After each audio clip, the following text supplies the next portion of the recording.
자, 여러분 모두 잘 지내고 계신가요? 날씨가 이제는 정말 가을이 훌쩍 이제 지나가는 것 같습니다. 날씨가 이제 아침 저녁으로는 굉장히 많이 쌀쌀한데요. 이럴 때 모두 건강, 특별히 감기 조심하셔야 될 것 같습니다. 제가 중앙교회 온 지 얼마 되지 않았을 때 교회 집사님께서 운영하시는 이 지역에서 아주 핫한 음식점이죠. 니나노 김밥이라는 그 음식점을 갔습니다. 전 거기서 그 음식을 먹으면서 두 가지에 깜짝 놀랐던 것 같습니다. 첫 번째 뭐냐면 음식이 너무 맛있는 거예요. 그렇지 않나요? 니나노 김밥 정말 맛있습니다. 안 가보신 분들이 있으면 꼭 한번 가보시면 좋을 것 같아요. 정말 맛있습니다.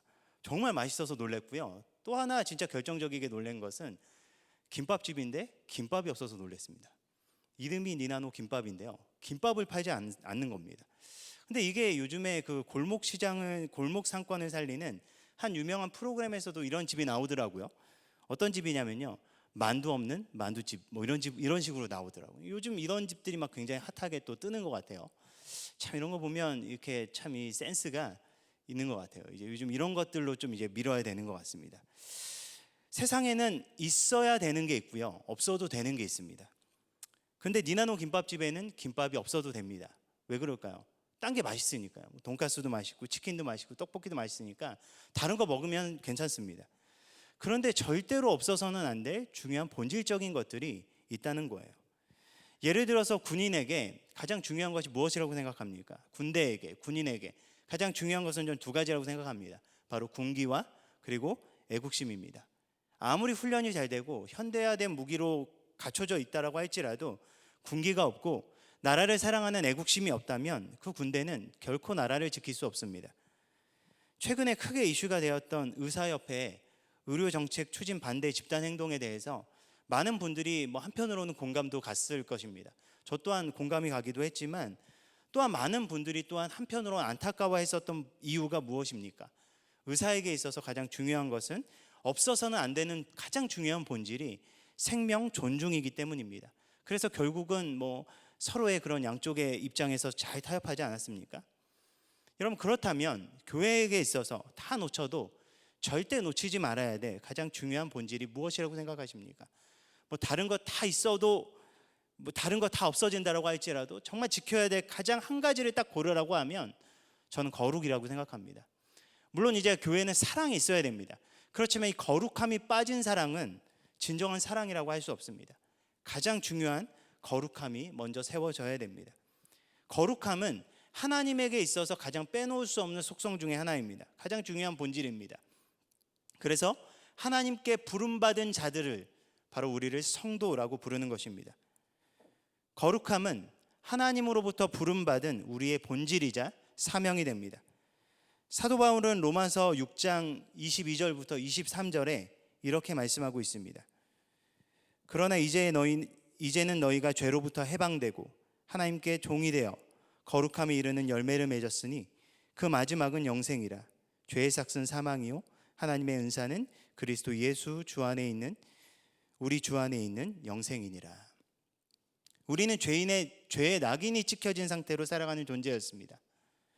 그래서 우리의 힘과 의지로는 절대로 의로워질 수도 없었고 스스로 구원할 수도 없는 그런 상태였습니다. 그로 인해서 우리의 끝은 우리가 원하든 원하지 않든 정해져 있었습니다. 그 끝이 무엇이었습니까? 죽음이었습니다. 그런데 하나님께서는 죽어가는 우리를 그대로 지켜볼 수 없어서 하나뿐인 아들을 죽음으로 내몰아 피를 흘리게 하심으로 진노의 대상인 우리를 아낌없이 사랑하셨습니다. 그 어떤 것으로도 해결할 수 없는 인간의 근본적인 문제를 해결하기 위해서 하나님께서는 자신의 아들을 우리에게 주셨습니다. 그 아들을 믿을 때 우리는 그 아들로 인해서 생명을 얻은 자들이 됩니다. 그렇기 때문에 하나님께서 우리에게 주시는 가장 값진 선물이 바로 예수 그리스도다라고 바울은 이야기하는 것입니다. 예수님께서는 스스로를 길이요 진리요 생명이라고 말씀하셨습니다. 그것은 오직 주님을 통해서만 우리 인생의 진정한 길을 찾을 수 있다는 것입니다. 오직 주님의 진리를 통해서만 우리 인생의 모든 방향, 우리 인생의 모든 것을 올바로 깨달을 수 있고 올바로 정의할 수 있다는 것입니다.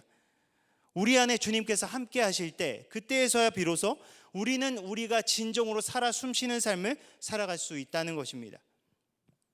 오직 예수님을 통해서만 하나님께 나아갈 수 있고 우리는 생명을 얻을 수 있습니다. 바로 그분을 통해서 우리에게 주어진 생명이 하나님께서 우리에게 주실 수 있는 가장 값진 선물이며 세상에서 무엇과도 비교할 수 없는 가장 가치 있는 것이 됩니다. 여러분, 만약에 이것을 진정으로 깨달았다면 이것을 깨달은 자들의 공통된 반응이 무엇일까요? 하나님께서 정말 이 세상 이처럼 사랑하셔서 그대로 두고 볼 수만 없으셔서 나를 위해 그 아들을 보내심을 진짜로 믿는다면 그 사랑을 경험한 사람의 마땅한 반응은 그렇다면 나는 어찌 살아야 할 것인가? 반드시 이 질문을 마주할 수 있어야 된다고 생각합니다. 하나님께서 날 사랑하셔서 이토록 나를 사랑하셨다면 그 사랑을 받은 자로서 나는 어떻게 살아가야 되는가? 이 분명한 질문을 마주할 수 있어야 됩니다. 그 사랑과 은혜를 입은 자가 과연 그 이전에 죄짓던 삶으로 그대로 돌아갈 수 있을까요? 바울은 그럴 수 없다라고 대답하는 것입니다. 바울은 로마서 6장 15절부터 16절에 이렇게 말씀합니다. 그런즉 어찌하리요? 우리가 법 아래 있지 아니하고 은혜 아래 있으니 죄를 지으리요? 그럴 수 없느니라. 너희 자신을 종으로 내주어 누구에게 순종하든지 그 순종함을 받는 자의 종이 되는 줄을 너희가 알지 못하느냐? 혹 죄의 종으로 사망에 이르고 혹은 순종의 종으로 의에 이르니라. 여기서 이야기하는 그런즉 어찌하리요? 라는 이 말은요, 영어로는 what then? 이라고 해석됩니다. 정말 그렇다면 그 다음은 어떻게 되는 거야? 이런 뜻입니다. 정말 그 앞에 하나님께서 우리에게 주신 예수 그리스도가 진짜 영생임을, 그것이 우리에게 주신 가장 값진 은사임을 믿는다면 그 다음은 도대체 우리가 어떻게 해야 될까? 그것을 연결될 수 있어야 된다는 것입니다. 진정한 은혜는요, 현실의 충돌이 따라온다는 것입니다. 어떻게 살아야 될지에 대해서 고민할 수밖에 없다는 것입니다. 저는 이것이 바로 신앙의 시작이라고 생각합니다. 교회에 나오는 순간부터 신앙의 시작이 아닙니다. 내가 예수 그리스도를 주로 받아들이고 이제는 그분의 주인됨과 내가 이전에 주인 삼고 있었던 것이 충돌되는 그 지점이 바로 신앙의 시작이라는 것입니다. 예수님은 나의 주인이십니다. 그렇기 때문에 그것을 정말 믿는다면 나의 삶의 실제적인 영역에서 그것을 몰랐었던 상태와 충돌이 일어나야 되며, 정말 우리가 그것을 깨닫고 변화되었다면 그 충돌 안에서 우리는 하나님께서 기뻐하시는 것을 선택할 수 있어야 된다는 것입니다. 그 이전에는 그러려니 하고 지었었던 그 죄를 이제는 그럴 수 없다라고 선포하면서 살아가야 한다는 것입니다. 이것을 16절은 순종이라고 이야기합니다. 바울은 우리의 상태를 딱 두 가지로 정의합니다.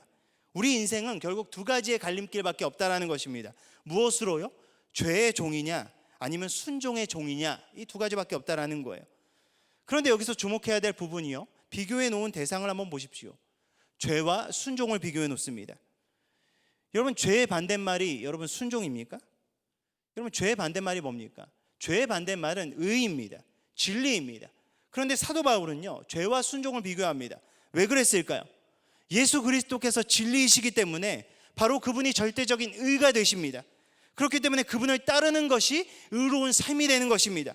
그렇기 때문에 성경이 이야기하는 죄는 세상에 나가서 범죄를 저지르는 것이 아니라 바로 진리 되신 그분께 불순종하는 것이, 여러분, 그것이 죄라는 것입니다. 불순종하는 삶이 죄의 종으로서 살아가는 것이라, 그렇게 살아가는 것이라고 오늘 말씀은 이야기하는 것입니다. 여러분, 우리는 무엇에 순종하고 있습니까? 여러분, 죄된 인간은 자신의 생각에 옳은 대로 행동하기 시작했습니다. 아담이 선악과를 통해 범죄한 것은 그냥 먹지 말라고 한 그냥 과일 하나 따먹은 그냥 단순한 사건이 아니라요, 분명히 하나님께서 안 된다라고 하신, 다 허락하시지만 그 딱 한 가지를 막으신 그 하나에 대해서, 그 절대적인 그 하나에 대해서 내 멋대로 한 불순종의 결과였습니다. 결국 내가 하나님이 되어서 내가 하나님의 진리에 불순종하고 내가 옳다고 생각하는 나의 자아에 순종한 명백한 불순종의 행위였다라는 것입니다.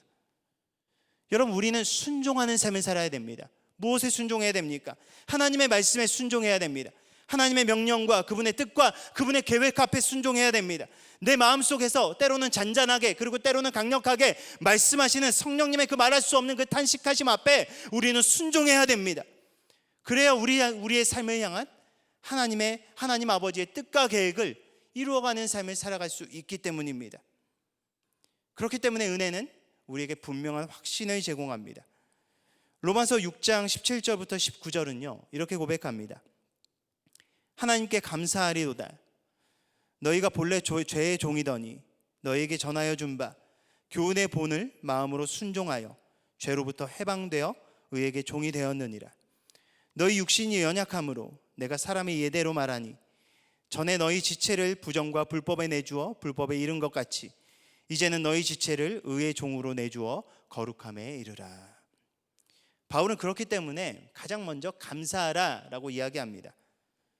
우리는 죄의 노예가 되어 어쩔 수 없이 죄 가운데 살고 죽을 수밖에 없었는데 이제 우리가 그것으로부터 해방되었으니 이것이 정말 감사한 삶이라는 것입니다.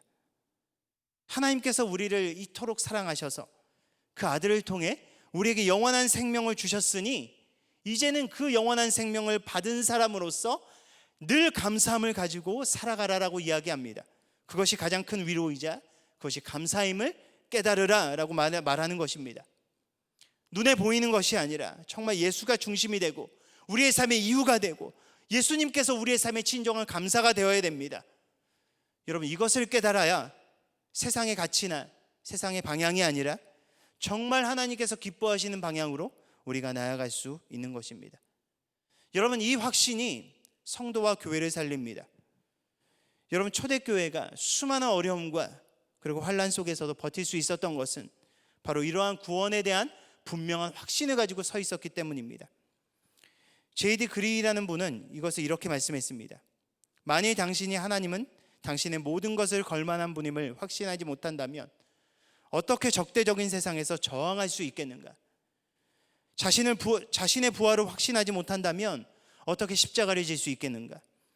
누군가 실제로 당신을 받아준다는 확신이 없는데 당신은 진정 어둠 속으로 기꺼이 뛰어들 수 있겠는가? 당신이 하나님께 속해 있다는 사실을 의심의 여지 없이 아는 기쁨이 이 모든 것을 가능케 한다. 여러분, 신앙의 삶은 예수 그리스도를 통해 주신 그 사랑을 확신하게 될 때 여러분 가능하다라는 것입니다. 그 확신 가운데 서 있다면 바울은 이제는 그 삶을 살아가라 라고 선포합니다. 이전에 죄 아래 살 때는 우리의 몸을 부정과 불법으로 내어주는 것을 아무렇지도 않게 살아왔다면 이제는 은혜 아래 있으니 그것에 합당한 거룩한 삶의 방향으로 살아가라라고 바울은 선포하는 것입니다.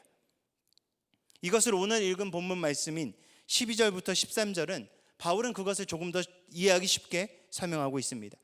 12절부터 13절을 다시 한번 더 보면요, 이렇게 말씀합니다. 그러므로 너희는 죄가 너희 죽을 몸을 지배하지 못하게 하여 몸의 사욕에 순종하지 말고 또한 너희 지체를 불의의 무기로 죄에게 내어주지 말고 오직 너희 자신을 죽은 자 가운데서 다시 살아난 자와 같이 하나님께 드리며 너희 지체를 의의 무기로 하나님께 드리라. 그렇게 바울은 죄가 우리의 몸을 지배하지 못하도록 몸의 사욕에 순종하지 말고 우리의 지체를 불의의 무기로 죄에게 내어주지 말라라고 선포하고 있습니다. 여러분, 거룩은요, 어떤 종교적인 깨달음의 경지에 오르는 것이 거룩이 아닙니다. 고도의 훈련으로 도달하는 인격적인 성장이 아닙니다. 지금 이 순간 내가 무엇에 지배를 당하느냐입니다. 바울은 죄가 우리의 몸을 지배하지 못하도록 죄에게 우리의 몸을 내어주지 말라라고 이야기합니다. 그렇다면 우리가 거룩하기 위해서는 어떻게 살아야 될까요? 바로 죄가 지배하지 못하도록 성령의 지배 아래 거하는 삶을 살아가야 된다는 겁니다. 하나님께서 예수 그리스도를 통해 부어주신 그 충만한 은혜와 사랑의 지배 아래 거하는 그 삶을 살아가야 된다는 겁니다. 여러분, 이것은 마치 사랑에 비교할 수 있을 것 같습니다. 여러분, 누구와 사랑에 빠져서요, 이 사랑이라는 이 놀라운 것이 지배하는 그 삶을 살아가게 될 때 어떻게 됩니까? 그 사람의 단점이 보이지 않습니다. 아닌가요? 심지어는요, 어떤 경우는 진짜 그 사람이 가지고 있는 단점조차요 막 장점으로 보이기 시작합니다. 여러분, 그런데 그 사랑의 감정이 싹 사라지고 사랑이 지배하지 않는 삶으로 돌아가게 됐었을 때 여러분 어떻게 됩니까? 단점이 다시 단점으로 보이게 되고요, 그때부터 문제가 생기기 시작하는 겁니다. 무엇에 지배를 받느냐, 여러분 그것이 모든 것을 결정하는 것입니다. 여러분, 우리의 삶은 여러분 무엇이 지배하고 있습니까? 여러분, 예수 믿기 전에도, 여전히 예수 믿은 후에도 여전히 욱하고 내 감정대로 살아가고 있다면, 그러면서 이게 내 원래 성격이야, 이건 뭐 어쩔 수 없어 라고 이렇게 함부로 이야기하시는 분도 계세요. 나의 죄된 습관을 버리지 못하고 있다면, 여러분, 지금 우리는 무엇의 지배를 받고 있는 것입니까? 바울은 하나님의 은혜 안에서 이전에 살던 것이 죄의 모습임을 깨달았다면, 이제는 더 이상 우리의 지체, 우리의 몸을 불의의 무기로 내어주지 말고 의의 무기로서 하나님 앞에 온전히 올려드리라 라고 선포하고 있습니다. 여기서 이야기한 지체는요, 여러 가지로 해석할 수 있습니다. 우리의 몸을 지체라고 이야기할 수도 있고요, 우리의 몸의 한 부분을 지체라고 이야기할 수도 있습니다. 그리고 어떤 학자는 이것을 타고난 재능으로도 해석을 했습니다. 모두가 다 맞는 것 같습니다. 그리고 여기에 사용된 무기라는 이 단어는요, 도구로도 사용될 수 있는 무기를 뜻합니다. 그렇기 때문에 어떨 때는 도구로도 쓰일 수 있지만 어떨 때는 무기로 쓰일 수 있는 것들을 이야기하는 겁니다. 마치 칼과 같은 것이죠. 칼은 수술할 때는 수술 용도로 쓸 수 있고, 요리할 때는 요리 용도로 쓸 수 있지만, 그것이 누군가를 죽이는 무기가 될 수 있듯이 그런 도구를 이야기하는 것입니다. 여러분, 이것을 적용해 보면 이렇습니다. 우리는 하나의 교회로서, 성령께서 거하시는 성전으로서 나의 몸을 하나님께서 기뻐하시는 의의 도구로서 사용할 수 있어야 한다는 것입니다. 또한 우리는 교회 공동체의 한 지체로서, 우리 한 사람으로서, 공동체의 한 사람으로서 우리 공동체가 더럽혀지거나 무너지지 않도록 의의 도구로서 우리가 화평케 되는데 힘써야 한다는 것입니다. 그러기 위해서 우리는 우리에게 주신 재능, 맡겨진 그 역할 안에서 책임을 다하며 불의와 타협하지 않고 하나님께서 기뻐하시는 도구가 되는데 우리는 힘써야 된다는 것입니다. 바로 이것이 성령의 지배를 통해 맺어야 될 성도로서 거룩한 열매가 된다는 것입니다. 우리의 삶의 모든 부분에 함께 하시는 성령님의 지배하심을 받아 이제는 우리가 서 있는 삶의 각 처소에서 이제는 우리는 거룩한 열매를 맺는 그 삶을 살아가야 한다는 것입니다. 여러분, 거룩함은요, 내가 막 노력해서 내가 드러내는 것이 아닙니다. 하나님께서 지배하실 때 하나님으로부터 오는 그 선한 영향력이 흘러가는 것입니다. 거룩함은요, 내가 거룩한 본체가 되는 것이 아닙니다. 참 재밌는 게 사람들이 거룩함을 착각해요. 그래가지고 어떠한 특정한 지위에 올라가면요, 목소리를 근엄하게 깔고요, 거룩한 척을 하려고 합니다. 여러분, 그게 거룩함이 아니라는 거예요. 내가 거룩한 본체가 되는 것이 아니라 내가 하나님의 거룩한 통로가 되는 것입니다. 내가 하나님의 거룩한 뜻을 담는 깨끗한 그릇이 되는 것을 의미하는 것입니다. 그렇게 거룩한 통로로서 선 그 한 사람, 바로 그 한 공동체를 통하여 그 속한 곳이 영향받고 변화될 수밖에 없다는 것입니다. 인간의 노력이나 인간의 역사가 아니라 바로 하나님께서 일하심이고 하나님의 역사이기 때문입니다. 그런데 지금 이 시대에 너무나 안타깝게도 하나님의 의의 도구가 되어야 될 교회와 성도가 그 반대의 경우가 된 경우가 얼마나 많이 있습니까? 의의 도구가 아니라 오히려 불법의 무기가 되어서 다른 사람을 찌를 뿐만이 아니라 그 스스로를 찌르고 있습니다. 거룩해야 될 교회가 불법을 자행하기도 하고, 구별되어야 될 성도가 세상의 방식으로 살아가고, 빛과 소금으로서 세상을 정화시켜야 될 교회와 성도를 오히려 세상이 걱정하는 시대를 우리는 살아가고 있습니다. 여러분, 우리는 거룩한 책임의식을 가져야 됩니다. 우리가 한 개인으로서, 공동체의 지체로서 과연 나는 하나님을 영화롭게 하고 사람을 살리는 의의 도구로서 서나가고 있는지 우리는 끊임없이 고민해야 하며, 우리가 의의 도구로 서나가지 못할지언정 죄의 무기로 쓰임받지 않기 위해 날마다 바르게 서서 우리 자신을 돌아볼 수 있어야 한다는 것입니다. 그렇기 때문에 우리는 지체로서, 은사를 받은 자로서 우리는 과연 어떻게 해야 될까요? 바울은 이야기합니다. 오직 너희 자신을 죽은 자 가운데서 다시 살아난 자와 같이 하나님께 드리며 너희 지체를 의의 무기로 하나님께 드리라. 누구처럼 드리라는 것입니까? 예수님처럼 드리라라고 이야기합니다. 어떻게요? 나 자신을 죽임으로써 나의 자존심, 나의 의로움, 나의 분개, 때로는 나의 쓴뿌리, 이 모든 것을 십자가에 못 박고 그 위에 다시 새롭게 세워지는 그 삶을 살아가야 된다는 것입니다. 기독교는요, 영생을 목표로 하는 종교가 아닙니다. 득도하는 종교가 아닙니다. 남들보다 뭐 조금 더 착하게 살고 뭔가 좋은 말을 나누고 하는 그런 커뮤니티가 아닙니다. 죽을 수밖에 없는 죄인인 우리가 도저히 갚을 수 없는 사랑으로 영생을 선물로 받았기 때문에 이젠 그 은혜 아래 도저히 전처럼 살아갈 수 없어서 그 은혜와 부르심에 따라 거룩한 삶을 살아가도록 몸부림치는 것이 바로 성도의 목표입니다. 그렇기 때문에 결국 성도의 삶은 형식으로 주님을 따를 수가 없습니다. 주님의 사랑으로 구원받았으니 이제는 그분의 영향력 아래서 거하면서 그분의 종으로서 살아갈 수밖에 없는 것입니다.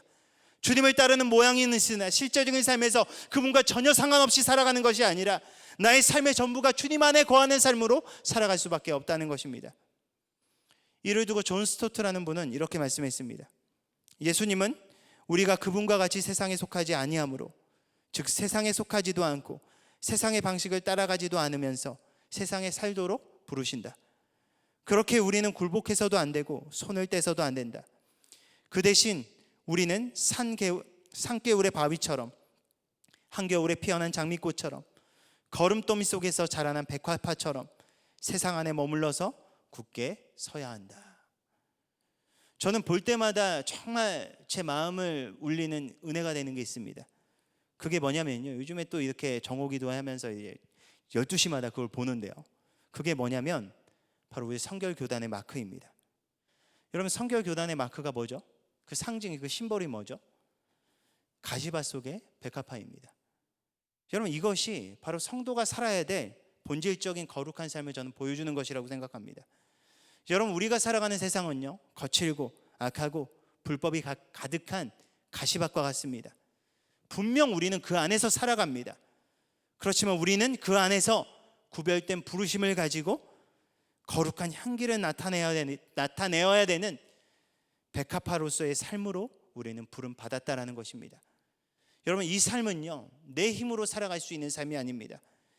우리가 이제는 그리스도 안에서 우리는 죽었으니 우리 안에 살아계시는 그분의 지배하심 아래 거할 때 우리는 그 삶을 살아갈 수 있습니다. 우리 안에 우리의 연약함을 도우시는 그 성령님 안에 성령의 인도하심 아래 거할 때 우리는 그 삶을 살아나갈 수 있다는 것입니다. 이제는 우리의 삶의 주도권을 주님 앞에 온전히 내어드릴 수 있는 우리 모두가 되기 축복합니다. 그리고 그 인도하심 아래 하나님께서 기뻐하시는 거룩한 삶의 열매를 맺어감으로 우리가 속한 모든 곳에서 그리스도의 그 진한 향기를 아름답게 퍼뜨리기에 부족함이 없는 우리 모두가 되길 예수님의 이름으로 간절히 축원합니다. 우리 시간 함께 나눈 말씀을 가지고 우리 시간 좀 다 같이 좀 기도하면서 나아가기 원합니다. 여러분, 우리는 지금 무엇의 지배를 받고 살아가고 있습니까? 우리는 무엇에 순종하며 살아가고 있습니까? 우리가 오늘 함께 나눈 이 말씀처럼 우리가 이제는 성령 아래서 하나님의 은혜의 지배 아래 살아가는 우리 모두가 될 수 있도록, 그리하여 정말 하나님께서 말씀하시는 것에, 하나님께서 뜻하시는 것에 온전히 순종함으로 이제는 정말 하나님께서 기뻐하시는 거룩한 삶의 열매 맺어가기 부족함이 없는 우리 한 사람 한 사람 될 수 있도록 하나님께서 우리의 삶을 붙들어 주시고 우리를 축복하여 주시옵소서. 우리 시간 다 같이 주여 한번 부르고 간절한 마음으로 하나님 앞에 기도하면서 나아갑니다. 다 같이 기도합니다. 주여.